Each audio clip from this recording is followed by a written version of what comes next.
Hi everyone, welcome to my little studio, my fun and games room. What we're going to talk about today is swedging. That simply means removing the sharp edge from cut glass. People have gotten in touch with me saying, do I need to spend money on tools to take the edges off?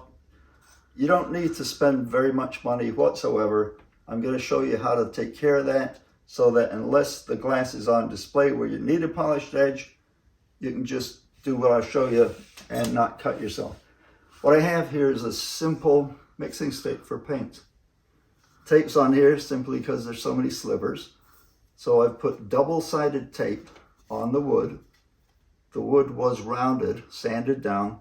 I'll show you at the end of the video why we're rounding it. So what I'm doing now is simply removing the double-sided tape, and we'll mount the, now this is wet dry paper. It's not regular sandpaper.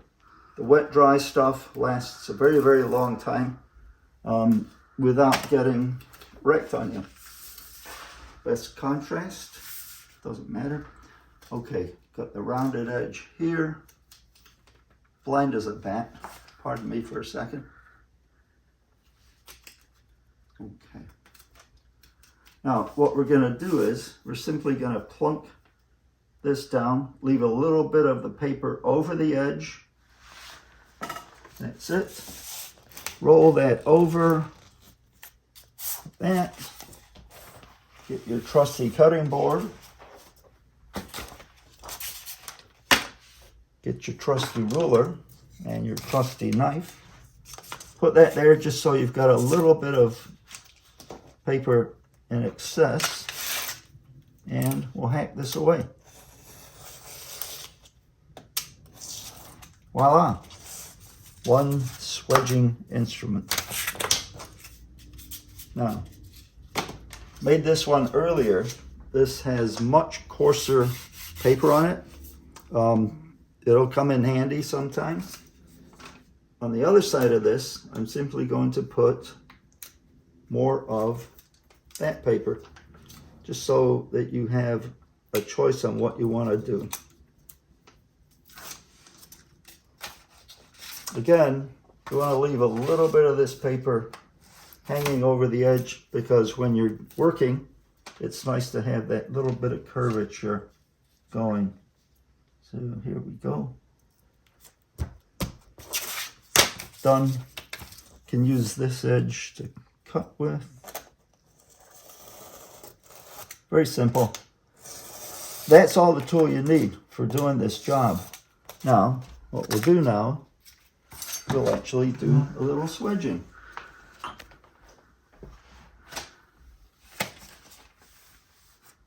Now, you're all old enough to realize whatever safety things you want to do as far as eye protection and all that, you make up your own minds. Swedgy stuff. 220 wet dry. So all we're going to do doesn't take a whole lot of work.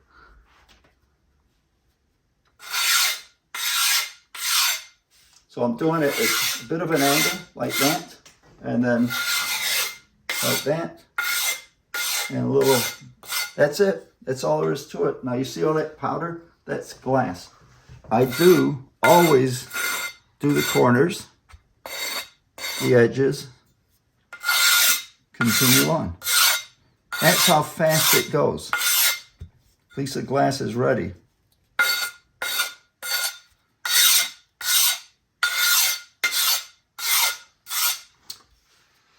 Flip the thing over, do the other side. Now I always put a pad down because you do have this debris going down there that you want to wipe up. Wipe the glass also with damp towel so that everything is cleared away from your work table. Okay, quick video. Now, here's the reason for wrapping this around that curved edge. When you've busted your best china and you're all upset, and you got a little chip like this, you can take that rounded edge and get to work. And pretty soon, your porcelain will be looking Not new, but at least it won't cut your lip when you're drinking your tea. This glass I got, this is absolutely just cut. So, gonna do the same thing again.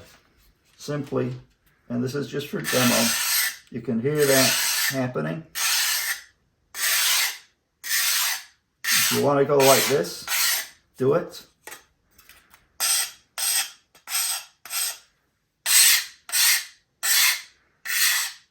I'm not going to keep going because we don't need to.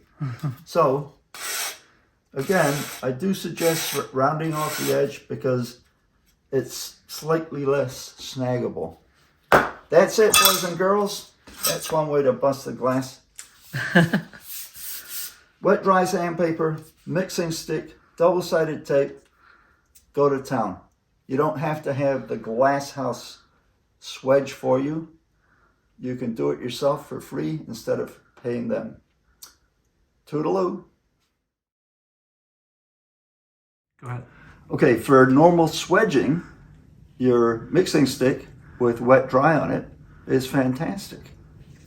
If you have a chopstick to it and a little bit of your wet dry wrapped around with double-sided tape, excellent for cleaning up small chips on your precious porcelain. It won't remove the chip, but it will smooth it off just fine so that you can use your cup without slashing up your face. Toodaloo.